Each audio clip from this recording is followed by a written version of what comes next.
So pit, oh yeah, Yins are crazy. What is up, Pittsburgh? Yinzers across the globe. We are back with another episode of your favorite Steelers show, the Chris Wormley Show. I am JY. I am here with my best friend. Go ahead, introduce yourself. Steelers Twitter himself. Yeah, I wish, man. That would be nice if that were the case. You can follow me at Mike Dub Sports One. I'm Mike Nicastro. Together, we're the creators of YinzerCrazy.com, and we're so excited to talk to Chris Wormley in just a little bit here. But JY, I got to talk about the game last night a little bit first. Yeah, I know that they say journalists and reporters are supposed to be objective, right? And I think we do a really good job conveying that all the time. Listen, I'll tell you when the Steelers are playing well. I'll also tell you when they stink. I have no problem doing that. It doesn't change the fact that we are fans, right? I think we're in a new era of journalism. What I'm getting at is that last night, I think I had about 11 heart attacks watching this Steelers game because, there were plenty of moments where they absolutely sucked. The Ray McLeod fumble, not a shining moment. Some other things, obviously, that stand out. Dan Moore Jr. wasn't great. But fortunately, a win is a win is a win is a win. At the end of the day, you'll take it. Chris Wormley was sensational. Cam Heyward was great. TJ Watt, just another monumental day at outside linebacker. And I tell you what, it's always fun to talk to Big Worm after a win. And we're lucky, Yeez, that we get to do it 4 times in a row now. Yeah. Yeah, I mean, I think the Steelers are starting to click. I mean, like you said, it's the NFL. You don't get style points for wins. Like, did we were up big and did we want to end the game like that? No, but it's Victory Tuesday, and that's all that matters. And like you said, 4 in a row. We have the Lions coming up this Sunday. It's going to be a short week. They're coming off a bye. So, we're going to tap into Chris and see, what he has to say and how they're mentally preparing for the Lions coming into Heinz Field on Sunday. Good call. I'm excited to talk to him about that and the challenge that awaits. Mike Tomlin said it today. There are no FCS games in the National Football League. Every game is tough. Look what just happened to the Buffalo Bills this past weekend. They lost as a 14.5-point favorite at the Jacksonville Jaguars, a team that had not won on American soil in about 2 years. So do not put this one in the win column just yet for the Pittsburgh Steelers. Anything can happen. You mentioned the word style points. I want to give some style points away right now to our sponsors, Jordan, because we can't thank them enough. We could not do this show without them. So the first one that I want to shout out is, of course, Steel City Wheelhouse. John does an incredible job. You check them out. They got 2 locations. You can find them at steelcitywheelhouse.com. Jordan, tell them a little bit more about what they do in terms of auto customization. Yeah, I mean, they are the best in the city when it comes to auto customization. They truly care about their customers, and they're giving you the best products. Steel City Wheelhouse, they have a location in Imperial. They have a location in the Meadowlands. It is the best, and I'm not just saying that because John and them, they will give you everything that you need and more, and you'll be in there, and the shop is just amazing. So go check them out in those 2 locations, steelcitywheelhouse.com, the best in the burg. They'll give you the shirt off your back, and so it's a good transition to the shirt that you're wearing on your back. Is that a Cordell Stewart? Yeah, it is, but this is an original. Like I've had this, like this was like mine because I didn't grow much since like 7th grade. So I'm still, you know what I mean? It's our generation, bro. Shout out to millennials out there watching the Chris Wormley Show on YouTube right now. I'm sure they watched a little bit of Cordell Stewart growing up just like we did. Shout out to Slash. Why not, baby? Shout out Slash on the Chris Wormley Show. Wormley will be joining us in just a minute here. Stick with us. But Wormley will also be joining us live next week in person. This show is not going to go out on YouTube because we want you guys to come see it. It will be released on Apple Podcasts, however, if you want to listen to it. But it's going to be at Cafe Note on Ohio River Boulevard in Pittsburgh, PA. The same time slot we always have it, Tuesday night, starting at 6:30, 7 o'clock. Steelers Chris Wormley will be there. Jordan York will be there. I'll be there doing a live episode of the Chris Wormley Show. It's the event of the fall, and we cannot wait to bring it to you. It's free to come on down and join us. There's going to be food available, drinks available. We're going to give away some Steelers jerseys, some more merchandise. And of course, you might be able to get a selfie 6 feet of distance with Big Worm. We can't wait for it, JY. And Big Worm's been killing it, man. I'm so happy for him. And I'm excited to see what the Steelers are going to do with the rest of this season because it's starting to click, man. The haters, man, they're real silent right now. I mean, I know that game, it was back and forth yesterday. Well, really not back and forth, just in the fourth quarter. Thank goodness for Chris Boswell's foot. He's the MVP right now, and let's bring it in with Big Worm, man. From one Chris to another Chris, here's your guy. It's none other than 95 for the Pittsburgh Steelers. Chris Wormley. What is up, everybody? We are back on the Chris Wormley Show with number 95 himself. Has it even been 24 hours since the Steelers won? What's up? How you feeling? I'm good, man. We got the win. Obviously, number one most important thing. Got back probably 1 o'clock. Got to bed around 2. And the head of household, our little daughter, was up at 6:45. So. Oh man! Quick turnaround for me. So you got in at 1, so no Netflix or anything. It was straight to bed. Straight to bed. Yeah, it was mostly Netflix during the day. Got to chill and hang out with the fam yesterday all the afternoon and part of the morning, and then the game was at. Well, I mean, really, it was 9:15 to start. With daylight savings a couple days ago, so it kind of threw us off all. But like I said, we got the win, and we're excited for it. Yeah, so obviously this was a primetime game. So I like to ask you, what was the atmosphere like at Heinz Field? I know it was rocking, watching it on TV, but what was it like? Do you like playing in primetime? Like what?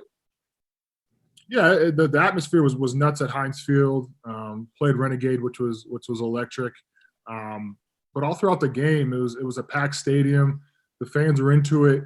Obviously, we got off to a hot start, 14-zip. And all throughout the game, they were into it. Obviously, when we needed them the most, they stepped up, and we made the plays when necessary. Shout out to our offense who put some points up on the board, which is always good. But yeah, the fans in Heinz Field were rocking last night.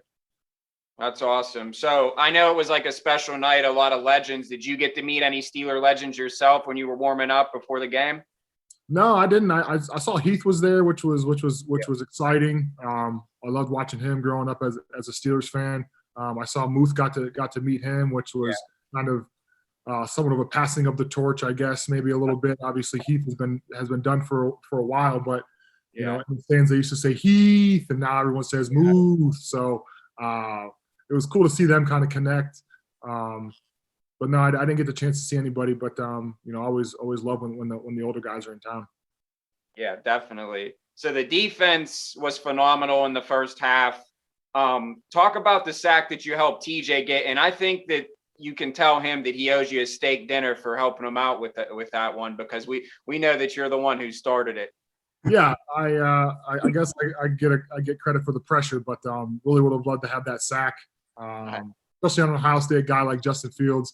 But he's an elusive, slippery guy, and that's what makes him, one of the better younger quarterbacks. I think he's on his way to being one of the best, and hats off to him for staying in the game, fighting all the way through to the last, that last drive they had. But yeah, TJ owes me maybe a little steak dinner. I won't say no to a nice steak dinner from him. You think you can afford it? I think he can afford a couple. Yeah, I won't get dessert, but I'll take a nice 16-ounce ribeye, nothing too crazy. Oh man, does not sound bad. Making us all hungry here. Big Worm on the Chris Wormley Show. It's also a good transition too, because I want everybody to check out Case Pacific Meal Prep, the most efficient meal prep service in the burg. You can check them out at csmpgh.com. Big Worm, obviously we talked about the first half a little bit there. We'll give you credit for that sack, at least over here at yinzercrazy.com, although the box score won't tally it officially. The second half was not as glamorous, if you will. Justin Fields, obviously, you just mentioned, made some plays with his legs. What are some things you guys will evaluate this week and kind of focus on correcting? Yeah, I think the biggest thing for us moving forward, when we got teams like Baltimore coming up with Lamar who can scramble, Herbert can get out of the pocket a little bit. It's just how can we contain that passer? Like I said last week on the show, that's going to be our biggest thing is not allowing Justin to get around it and move and make plays with his feet, and that's what he did. So tomorrow when we look at the film, we're going to look at that. Obviously, I think we're going to look at the Wildcat that they did in that second half. They kind of hit us a couple times with that Wildcat package that we haven't really seen all season. So So those will probably be the two biggest things. But yeah, it seems to be a theme for us the last couple of games where we start off hot in the first half, and then kind of let our guards down, if you will, maybe, or they make the right adjustments at halftime or something like that, where the defense isn't as tight and on our details as we were in the first half. But like I said, a win's a win, and it's always nice to correct our mistakes while winning, and that's what we're going to do tomorrow. Yeah, no question. Always something to be said about the team that just finds a way to come away with a win. And it's now 4 straight for you guys, which is awesome, obviously. Last week, I asked you if you could be the emergency kicker for the Steelers. Fortunately, that was not the case. And fortunately for you guys, Chris Boswell was back and banging them through the uprights. Dude, from your perspective, just talk about his performance a little bit. How clutch is that guy?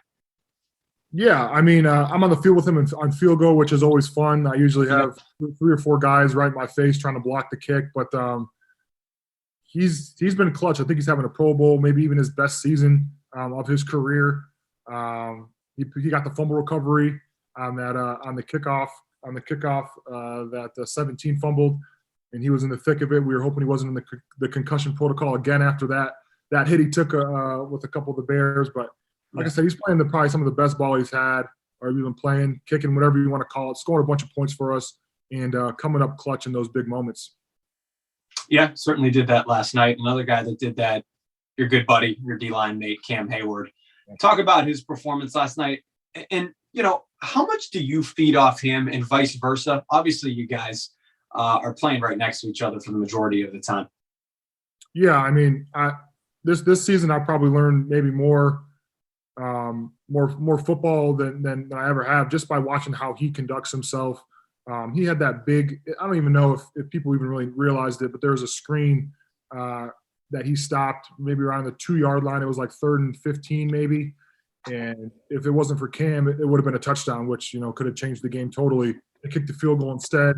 And that's a 4-point swing right there for us. So he didn't have the biggest stats. I think he maybe only had 2 tackles, only had 1 tackle, but just the way he disrupts the game. TJ stole a sack from him last night too. So we're just giving assists to TJ, I guess, if that was ever a stat. But Cam's having an all-pro year. I think everyone knows it. I damn sure know it. And it makes my job a whole lot easier when you have someone like that next to you in the middle, disrupting like that. It's been a lot of fun. Yeah, maybe somebody needs to create like the hockey assists for the NFL. You would certainly have a bunch of them, and you had one last night. I kind of like that idea. That's a good call. Worm, I'm constantly asking you about other guys, right? And your take and perspective on some of your teammates. How satisfying has this season been for you personally? Obviously, there was a long way to go. And of course, you never like to see injuries on either side of the ball. But you're in and out of the rotation last year a little bit. You've really cemented yourself this season as one of the better defensive linemen in all football. How satisfying has that been personally? I mean, it's sometimes it's hard to take that step back and actually look at what I've done over the last 2 months of ball. But when I do and I watch the tape, and I'm highly critical of myself and what I can do better. But when the stats show or when the film shows that I'm actually playing well and how I know that I can play, it's a really good feeling. Obviously, we have a whole other half of the season to go, but I'm excited how I'm playing, and I'm excited to continue to show that for the Steelers. It's been a whole lot of fun this year getting in and contributing like I know I can.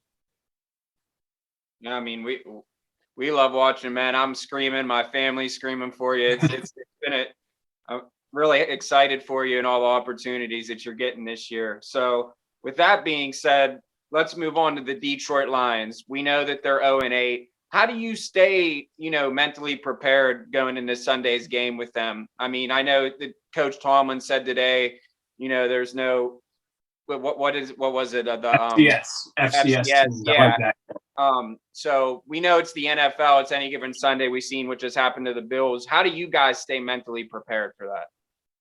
Yeah, I mean, I think just the way we've won the last 4 weeks, it hasn't been blowouts. We've made our mistakes, at least on the defensive side of the ball, especially in the second half, and we found ways to win. The Lions a couple weeks ago almost beat the Ravens. who are one of the top teams in the league, and everyone's gunning for. And they have Jared Goff, who I think was in a Super Bowl 3 or 4 years ago. He can win games. He can lead a team. And those guys are going to be as hungry as ever to try and prove themselves to get their first win of the season. And we're going to try our hardest not to let that be us. So that's all the motivation we need. We need to continue to stay in that AFC North division race. We need to get our 5th straight win, and we need to keep stacking those wins, because after the Lions, our schedule doesn't get any easier. We have the Bengals coming up. We got the Chargers next weekend in LA, which is going to be fun to be out there. We got the Ravens twice. We got the Browns at the end of the season. We got to go to the Vikings. It doesn't get any easier for us once after this weekend. So we got to get this win to continue the momentum we've had. Chris, I know.